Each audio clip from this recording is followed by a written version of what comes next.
That's right, it's that time of year again. My favorite time of year, Cat Griz Week. Hey everyone, welcome back to the Bobcat Outsider, the show that brings you Bobcat football from a fan perspective.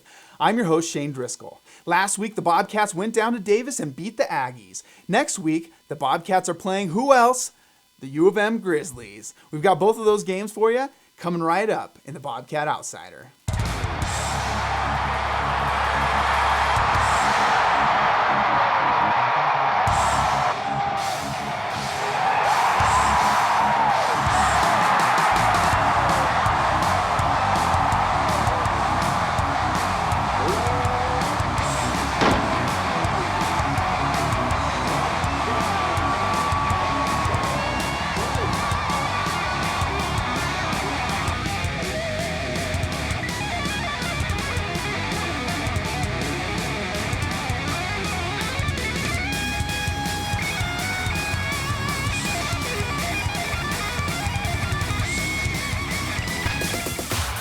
The Bobcat Outsider is brought to you by Adventures of Shane and Laura.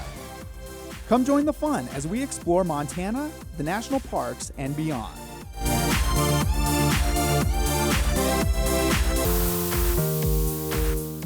First up, I just want to let you know this week is going to be a little bit different than most weeks, as you can imagine, with a major rivalry coming up. I'm going to cover the UC Davis game quickly, take a quick look around the conference, and then dive right into the good stuff, Cat Griz. And now for a real quick rewind. Last week I said that I thought that the Aggies-Bobcats game was going to be the best test so far for both teams because they were so evenly matched. And I think that that was true. I think the Bobcats showed, especially with a few key players coming back, that they were the better team. And it was the best matchup since probably the Sacramento State game for them, notwithstanding a loss in the Alaris Center.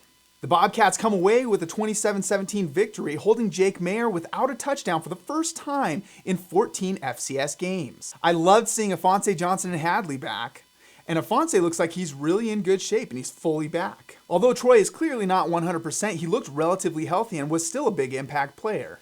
I loved the defense, which is really playing at an elite level right now. This was a game that the Cats won by 10, but it easily could have been a 20-point victory with a field goal at the end of the half that the Bobcats chose to use an emergency field goal team rather than clock the ball and then just take the field goal as a normal field goal. The kick was good, but it was just after time had expired that the snap came in. And then also at the very end of the game, the Bobcats were on the 5-yard line when they started to kneel the ball in the victory formation. Jared Padmos comes out of this game as the Special Teams Player of the Week for the Big Sky Conference.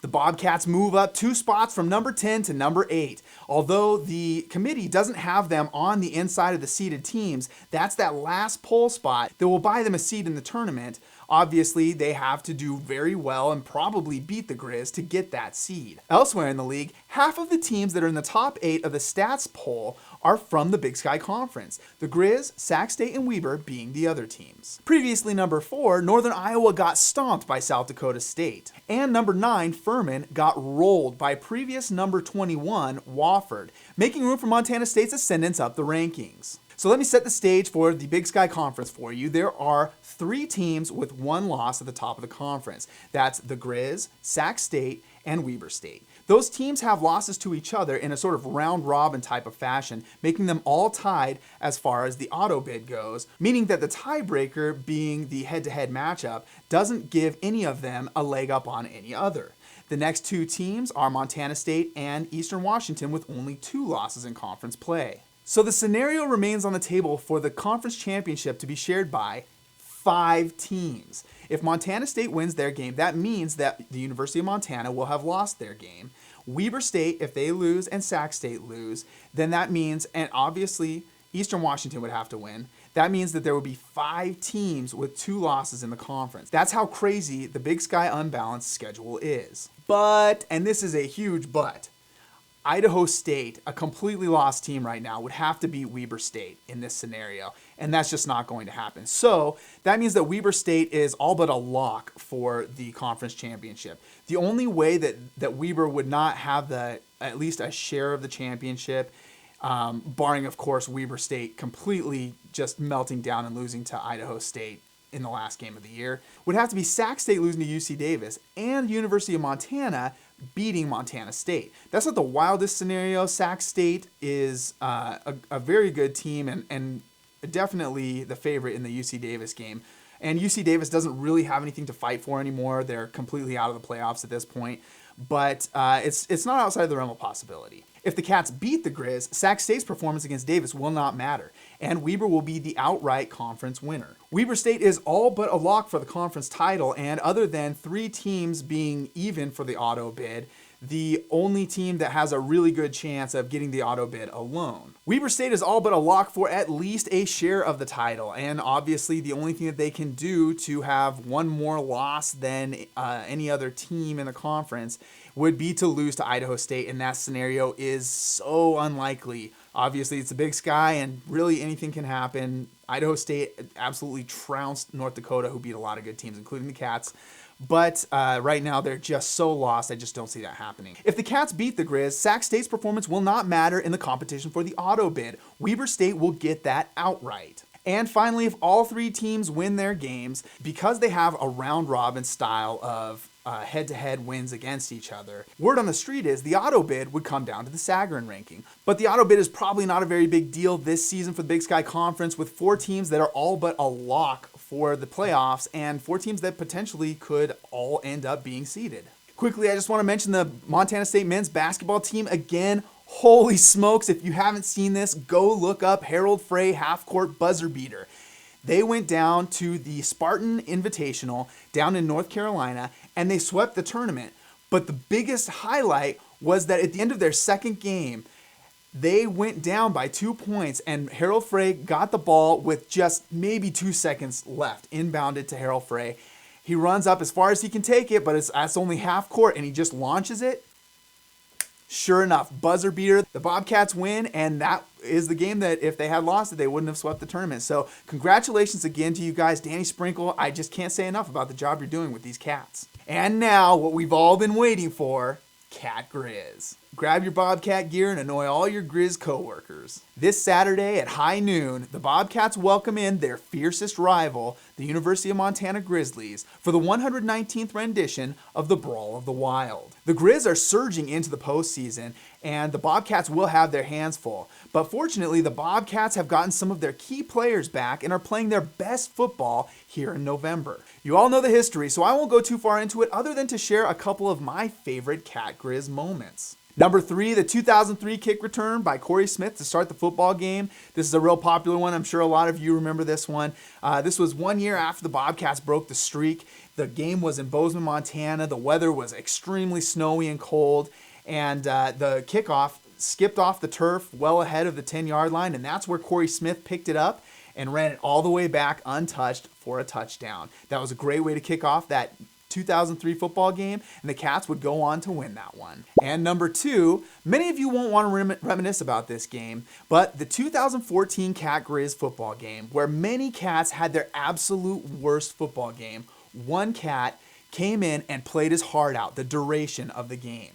And that was a young sophomore running back named Chad Newell. His performance culminated when he ragdolled one of the Griz defenders who was trying to tackle him. And this is not when a guy puts his hand on the helmet of the guy they're just running at full speed and the guy can't quite keep his balance. He absolutely manhandled him into the dirt with one hand. I can't say enough how much it meant to me that he just never gave up despite the score, just bringing that Bobcat pride to the football game. And number 1, far and away, my favorite moment of Cat Griz history was the very last moment of Cat Griz history, the most recent moment of Cat Griz history, which was the stand, or the stuff, or the miracle in Missoula. You all know what I'm talking about. Last year, the Bobcats came back from a 22-0 deficit, just shy of halftime. They scored 7 points going into the half, and then they just kept it going. They only allowed 3 points by the Griz in the second half, and then at the end of the second half, the Bobcats all but have the game won. There's just over 2 minutes left, and the Cats kick to Malik Flowers, who advances the football to the 50-yard line. All of a sudden, the Griz have life. They start moving the ball up the field with efficiency. They get down to the 1-foot line. They have a little bit of time on the clock and 2 plays left. The Griz try to quick snap it and get the play off and catch the Cats on their heels. But Jeff Choate calls the timeout to see what the formation is going to be. Well, after the timeout, Bobby Houck puts them into the same play, same formation. The Cats know just what to do. Tucker Yates absolutely disregards his blocker, comes charging in, and Grant Collins comes from his linebacker spot. Both of them hit Eastwood at almost the exact same time, knocking the ball free, and Derek Marks comes up with a fumble recovery. The Bobcats hold, and for me, that game is one for the ages. My absolute favorite moment in Cat Griz history. All right, let's talk some players to know. You guys already know who Dalton Sneed, Samari Toure, Jerry Louis McGee, and Dante Olson are, right? So let's talk some players that you need to get to know that the Bobcats haven't played yet. So first off, let's just talk about the Griz O-line. They are very seriously improved. I'm not going to talk about every single guy, but they have a lot of the same guys that have made a big step up. And the Griz O-line improvement, it's made a full step forward. It's not just a little gradual improvement. They've gotten a lot better, and they can actually run the football. The Griz have two new running backs who are advancing the ball for them, Marcus Knight and Nick Osmo. Knight wears number 21 and comes to the Griz by way of St. Margaret's in San Juan Capistrano. He's their quicker, shiftier back, and he's very good at picking up a few more yards than you expect him to get on any given play. Osmo is number 8, and he hails from Portland, Oregon. Osmo is more the hammer, so look for him on short yardage situations. On defense, number 34, Jace Lewis, has really come into his own. The junior from Broadwater High in Townsend, Montana, earned Big Sky All-Conference Defensive Player of the Week awards for his 16 tackles, including 7 solo and 1 tackle for loss. Let's talk key matchups. The Griz have a really good offense, both running and passing the football. The Bobcats have shown that they can stop both threats pretty well. It'll come down to how that Bobcats D-line handles that new and improved University of Montana offensive line. I still give the D-line from Montana State the edge in this one. I think they're just playing at an elite level right now. But the one wild card is Dalton Sneed and his ability to get the ball out quickly and to evade tackles, which we saw last year in a number of near-miss would-be sacks. Looking at the Cats offense versus the Grizzly defense, the Griz have been probably better at stopping the run than anyone the Cats have seen so far, and the Cats have been a better running team than anyone that the Griz have seen so far, so that will be another important matchup. And finally, against all intuition, and again for another week, the probably most important matchup is going to be not a strength against strength, but a weakness against weakness.